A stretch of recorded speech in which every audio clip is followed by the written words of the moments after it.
हाम्रो जनप्रतिनिधिलाई नखु कारागार जेलमा राख्दै गर्दा सोचेका होलान् यिनीहरूले नेपाली जनताले अब रवि लामिछानेलाई भोट दिँदैन भनेर। तर नेपाली जनताले भोट दिन्छ कि दिँदैन अब फागुन 21 गते नजिकै सरेको छ। यो राम्रोको लागि सरेको छ। तर रवि लामिछाने दाइलाई हामीले धोका दिनु हुँदैन है नेपाली जनताहरू। हामीले बुझ्नुपर्छ हिजोको दिनमा नेपाली जनतालाई जसरी रवि लामिछानेले आँखा खुलाइदिएको थियो, आज रवि लामिछानेलाई अप्ठ्यारो र गाह्रो पर्दाखेरि रवि लामिछानेलाई छोडेर हामीले चटकै माया मारेर अरू दलतिर जान हुँदैन।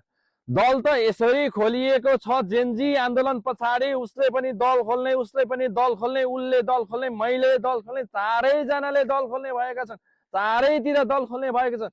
यानि कि नेपाली जनता भन्दा बेसी दलै दल खोल्ने भएका छन्। तर यो दल जसरी बन्दाकोपी फक्रिएको जस्तो फक्रिएको छ, यो धेरै दिन टिक्दैन, तर ओइलिएर जानुपर्ने छ।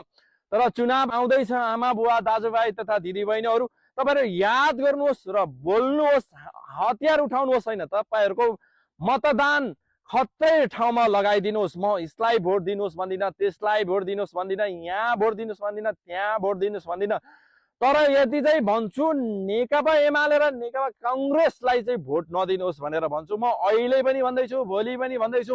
हिजोको दिनमा जति 74 जना बच्चा बच्चीहरू मार्ने क्रम जारी भयो, यो घटनासम्म ल्याइपुर्याउने भनेको एमाले नरपिचास केपी शर्मा ओलीले गर्दाखेरि थियो। त्यो केपी शर्मा ओली अहिले पनि खुलेआम हिँडेको छ, तपाईहरुको साथमै हिँडेको छ। तपाईहरुले देखिराख्नु भएको छ कसरी अराजकता फैलाइरहेको छ र हामीले पनि देखिरहेका छौं।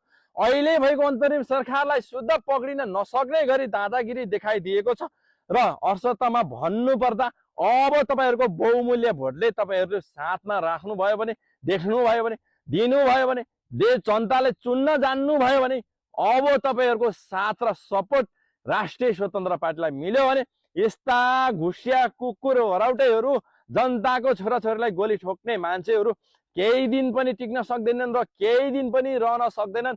यति भन्न चाहन्छु, यहाँहरू सम्पूर्णले साथ दिनु होला नेपाली जनतालाई।